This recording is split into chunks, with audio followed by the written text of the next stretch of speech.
In the last few sessions, we've been looking at the importance of applied learning and key reasons why leaders struggle to apply learning. The first reason we looked at was investing in other people. You and I are already spending so much time investing in other people that setting aside time to invest in yourself and for me and myself is often difficult for us. The second reason we looked at was busyness and distraction. You and I have very little margin, and so we live every day distracted and overwhelmed with busyness if we're not intentional. And in the last session, we looked at the primary reasons why leaders struggle with busyness and distraction. In this session, I'm going to share with you the secret to energy and focus for leaders. So take a moment right now, download the worksheet for this session so you can follow along as we move forward in this session. The third reason that leaders struggle to apply learning is they don't take time to fully recharge. We rarely take time to fully recharge. And because we don't recharge, we're continually drained of energy. And the result is low productivity, strained relationships, information overload, or stagnation because our inability to process and apply what we're learning. What can we do about taking time to recharge? The secret to higher levels of productivity is less about managing our time and more about managing our energy. And there are two key disciplines for managers and leaders to follow in order to maintain energy. The first is rest. If we're going to recharge effectively, we have to get proper and sufficient rest. The most important discipline for maintaining your energy is rest. If you're getting ample rest, it'll solve many of your energy problems. The second is time away. Now, let's look at both of these in a little more detail. When it comes to getting ample rest, there are two primary disciplines that make a significant difference in your energy. The first is getting sufficient sleep at night. Now, there are numerous studies about how sleep affects energy and productivity. I read a study a few years ago which showed top athletes in a number of sports and the amount of sleep that they get each night. Many of them averaged 8 to 11 hours nightly. See, the needs of each individual leader are different, and what is important is that you know what your rest needs are. For years, I've evaluated the amount of rest I'm getting and how I feel, how my mind feels, how my energy feels, how healthy I am, and I've watched how my sleep patterns affect each of those areas.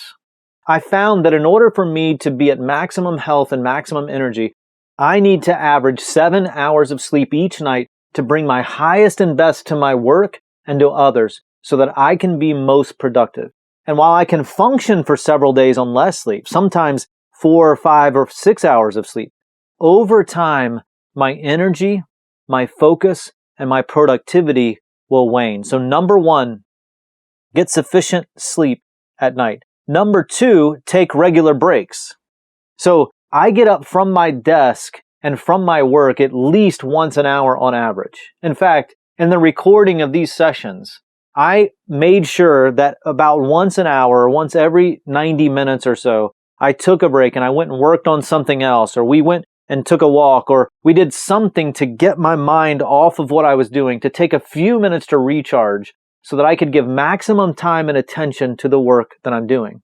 So often during a day, I'll walk around, or I'll write on a whiteboard or a flip chart, or I'll stand up and do my work. Many times I'll take a walk while I'm on a phone call or a coaching session.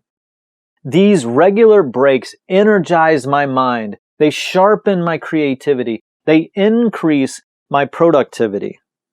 Then number three, this may seem a little bit humorous for you, but here it is. Take regular naps. Now, before you totally discount it, listen to me for just a second.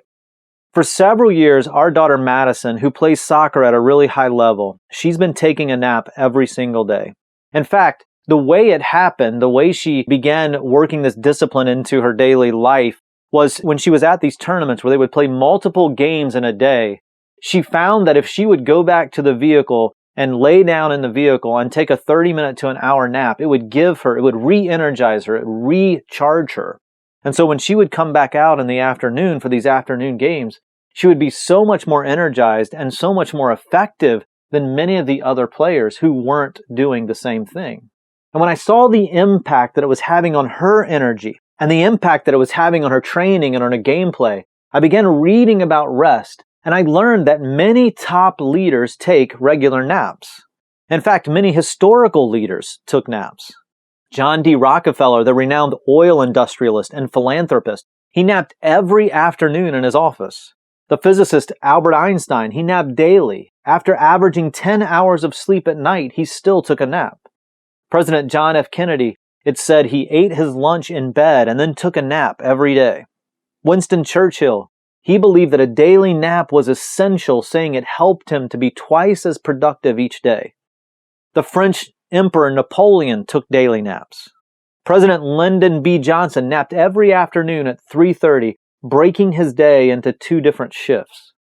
What did these successful leaders know that we don't? And after watching Madison, our daughter, practice this daily discipline for more than 2 years, I've discovered 3 ways that regular naps help us maintain energy and focus. Number 1, it restores alertness. See, when your energy dips in the afternoon, you start feeling a little sleepy and then you begin to lose focus. It happens to most of us, and a quick nap can bring us back up to speed. Sometimes, in fact, the National Sleep Foundation found that a short nap of 20 to 40 minutes improves alertness and performance without leaving you feeling groggy or interfering with nighttime sleep. So, number 1, it restores alertness. Then number 2, it increases productivity. Numerous studies have demonstrated that people become less and less productive as the day wears on. I mean, think about your own experience. A Harvard study found that a 30-minute nap provided a boost of performance, returning the individual's energy and productivity to the beginning of the day levels. So it increases productivity, number 2. And then number 3, it prevents burnout. In our connected, driven culture, we are always on. And yet our bodies and minds are not meant to go for extended periods of time without sufficient rest. When we do, we experience higher levels of stress, higher levels of frustration. We experience overwhelm that's going to lead to burnout. Rest allows our bodies and our minds to recharge and to reset, providing energy to focus and to be more productive. If you haven't already, take just a moment to download the worksheet for this session and complete the action steps. In the next session, we'll look at the second key disciplines for leaders to follow to maintain energy. Remember, you don't have to get it perfect, you just need to take the next step. So I'll see you in the next session.